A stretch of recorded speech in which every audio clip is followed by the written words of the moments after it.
ജനുവരി 19 ഇന്നത്തെ daily reflection ദിവസം മുഴുവനായുള്ള വിശ്വാസം എന്ന തലക്കെട്ടോടുകൂടി ബിൽ വിൽസന്റെ കഥയിലെ അവസാന ഭാഗമാണ്. മദ്യാസക്തനെ സംബന്ധിച്ചിടത്തോളം എനിക്ക് പരാജയങ്ങൾ ഇന്ന കാര്യങ്ങളുണ്ട്, എൻ്റെ ജീവിതത്തിൽ ഇത്തരത്തിലേക്ക് കുഴപ്പങ്ങൾ ഉണ്ടായിട്ടുണ്ട്, അല്ലെങ്കിൽ ഇന്നിപ്പോൾ പോയിക്കൊണ്ടിരിക്കുന്ന ഈ ജീവിതത്തിൽ എനിക്ക് പല ദുർബലതകളും കുഴപ്പങ്ങളും ഉണ്ട് എന്ന് സമ്മതിക്കാൻ തയ്യാറാവണമെന്നാണ് ആദ്യമായിട്ട് പറഞ്ഞത്.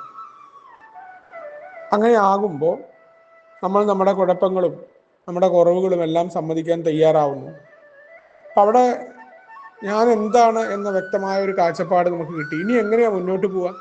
അയ്യോ, ഇപ്പം ഞാൻ എൻ്റെ ജീവിതത്തിൽ ഇത്രയൊക്കെ പ്രശ്നങ്ങൾ ഉണ്ടായല്ലോ, ഇനി ഇവിടെ നിന്ന് എങ്ങനെ മുന്നോട്ട് പോകും എന്നുള്ള ആ ചിന്ത അവിടെ വിഷമിക്കേണ്ട കാര്യമില്ല എന്നാണെന്ന്. നിങ്ങൾ ഏതൊരു കാര്യവും പരാജയം സമ്മതിക്കാനും നിങ്ങളുടെ ദുർബലതകൾ സമ്മതിക്കാനും തയ്യാറായോ, അത് നിങ്ങളുടെ അടിത്തറയായി മാറുകയും ആ അടിത്തറയിൽ നിന്നുകൊണ്ട് നിങ്ങൾക്ക് തുടങ്ങാൻ പറ്റുമെന്ന് പറയുന്നിടത്ത് നിനക്ക് സാധ്യമല്ല, പക്ഷെ നിന്നെക്കാൾ വലിയ ശക്തി എന്ന ആശയം കടന്നു വരുന്നു. ആ വലിയ ശക്തി എങ്ങനെയാണ് പ്രവർത്തിക്കേണ്ടത്, എവിടെയാണ് പ്രവർത്തിക്കേണ്ടത്?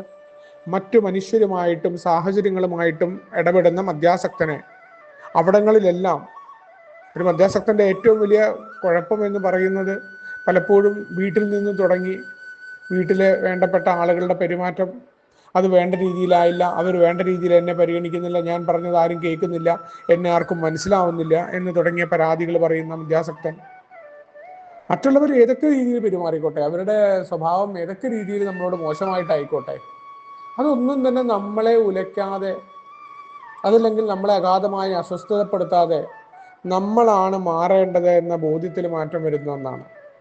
മറ്റു മനുഷ്യരെ അംഗീകരിക്കൽ കൂടി അവിടെ വിശ്വാസത്തിന്റെ ഭാഗമായിട്ട് എന്നെക്കാൾ ഒരു വലിയ ശക്തി എന്ന ആശയം, ആ വലിയ ശക്തിയെ വിശ്വസിക്കാൻ തയ്യാറാവുന്നതിൻ്റെ ഭാഗമായിട്ട് തന്നെയാണ് മറ്റൊരാളുടെ അടുത്ത് നമ്മൾ കീഴ്പ്പെടാനും നമ്മുടെ മുന്നേ കടന്നുപോയ ഒരാളുടെ അടുത്ത് സ്പോൺസർഷിപ്പുമായിട്ട് ബന്ധപ്പെട്ടുകൊണ്ട് പ്രോഗ്രാം ഏറ്റെടുക്കാനും എൻ്റെ ബുദ്ധി മാറ്റിവെക്കാനും ഞാൻ അവിടെ തയ്യാറാവുന്നു എന്നുള്ളതാണ്.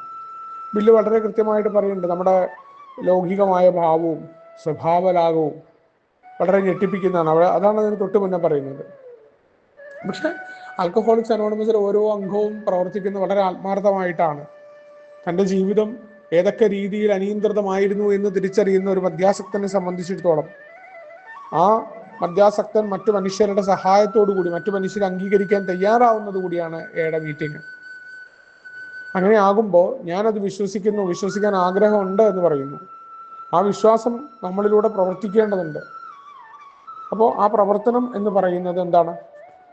ജീവിതം ഇതുവരെ പോയിരുന്ന ജീവിതം കൃത്യമായ രീതിയിലല്ല.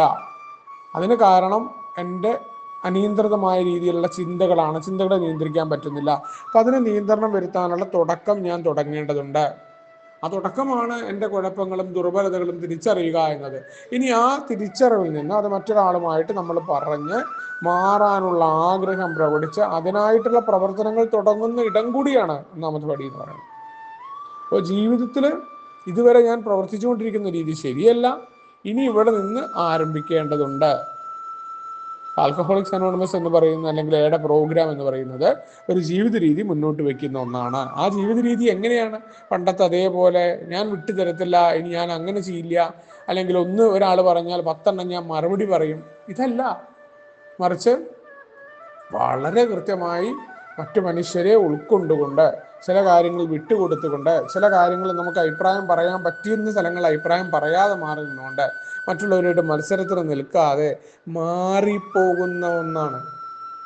അതല്ലാതെ ഞാൻ ആരാ മോൻ എന്ന ഭാവത്തിൽ അടിക്കടിക്ക് ഞാൻ ഭയങ്കര സംഭവമാണെന്നുള്ള വർത്താനം പറയുകയും ആ ഈഗോയുമായിട്ടാണ് അത് ഏത് തരത്തിലുള്ള മത്സരം ഞാൻ ഉണ്ടാക്കി കഴിഞ്ഞാലും അത് ജീവിത രീതിയല്ല.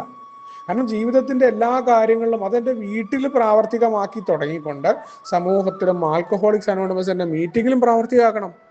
വിശ്വാസത്തെക്കുറിച്ച് ഞാൻ പല രീതിയിൽ സംസാരിക്കുകയും എനിക്കൊരു മീറ്റിങ്ങിൽ മര്യാദയ്ക്ക് 1 മണിക്കൂർ ഇരിക്കാൻ പോലും പറ്റുന്നില്ലെങ്കിൽ ഏത് വിശ്വാസം, ഏത് വലിയ ശക്തിയെക്കുറിച്ചാണ് ഞാൻ പറയുന്നത് എന്നുള്ളതാണ്.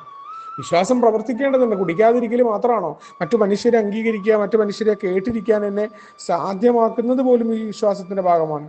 മറ്റുള്ളവരോട് ക്ഷമിക്കാൻ സഹായിക്കുന്നില്ല, ഞാൻ ക്ഷമിക്കില്ല, ഞാൻ ഒരു തരത്തിലും വിട്ടുതരില്ല എന്ന വാശിയിൽ സംസാരിക്കുന്നതാണ് വിശ്വാസം. ഇതെല്ലാം മാറ്റുന്നതാണ്. മറ്റു മനുഷ്യർ നമുക്ക് തന്നിട്ടുള്ള ഈ സന്ദേശം അതേപോലെ മറ്റു ആളുകളുമായിട്ട് നമ്മൾ പ്രവർത്തിക്കേണ്ടതുണ്ട് എന്നുള്ള ബോധ്യം വരികയാണ്. അതുകൊണ്ടാണ് പ്രവർത്തനം കൂടാതെയുള്ള വിശ്വാസം വിപുലമാക്കേണ്ടതുണ്ട് മദ്യാസക്തൻ എന്ന് പറയുന്നതിൻ്റെ കാരണം. എങ്ങനെയാണ് പ്രവർത്തനം? ഇവിടെ സ്വയം ത്യാഗത്തിലൂടെയും ആ ത്യാഗത്തിലൂടെയുള്ള പ്രവർത്തനങ്ങളുമാണ്. ആ ത്യാഗം എന്ന് പറയുന്നത് ഈഗോയുടെ, എൻ്റെ ഞാനെന്ന ഭാവത്തിന്റെ നാശമാണ്. പലപ്പോഴും നമുക്ക് ഞാൻ എന്തോ സംഭവമാണ്, എന്നെ അപമാനിച്ചു, എന്നോട് അങ്ങനെ ചെയ്തു എന്ന തോന്നലുകൾ അതിനെപ്പോലും മാറ്റി നിർത്താനായിട്ട് സഹായിക്കുന്നതാണ്. നമ്മൾ ആഗ്രഹിക്കുന്ന രീതിയിൽ സിറ്റുവേഷൻ വരുമ്പോൾ മാത്രം നമ്മൾ സന്തോഷമായിരിക്കുകയല്ല, എല്ലാം നമുക്കെതിരെയായി വരുമ്പോൾ, എല്ലാ തരത്തിലും നമുക്ക് ഒരു പ്രതീക്ഷകളുമില്ല എന്ന് നമ്മൾ ചിന്തിക്കുന്നിടത്ത് നിന്ന് കൃത്യമായി അവിടെ പ്രവർത്തിക്കുന്ന ഒന്ന്, അവിടെയാണ് ആ വലിയ ശക്തി അല്ലെങ്കിൽ ആ വിശ്വാസം പ്രവർത്തിക്കേണ്ടത്. തീർച്ചയായിട്ടും എൻ്റെ കുഴപ്പങ്ങളും ദുർബലതകളും പറഞ്ഞാൽ അതിൽ നിന്നുകൊണ്ട് അത് മറ്റുള്ളവർക്ക് ഉപദ്രവകരമാകാതെ എങ്ങനെ പോകാൻ പറ്റും? അവിടെയാണ് സ്വയം ത്യാഗത്തിലൂടെ, പ്രവർത്തനങ്ങളിലൂടെ ഞാൻ എൻ്റെ ആത്മീയമായ ജീവിതത്തെ വിപുലപ്പെടുത്തേണ്ടതുണ്ട്.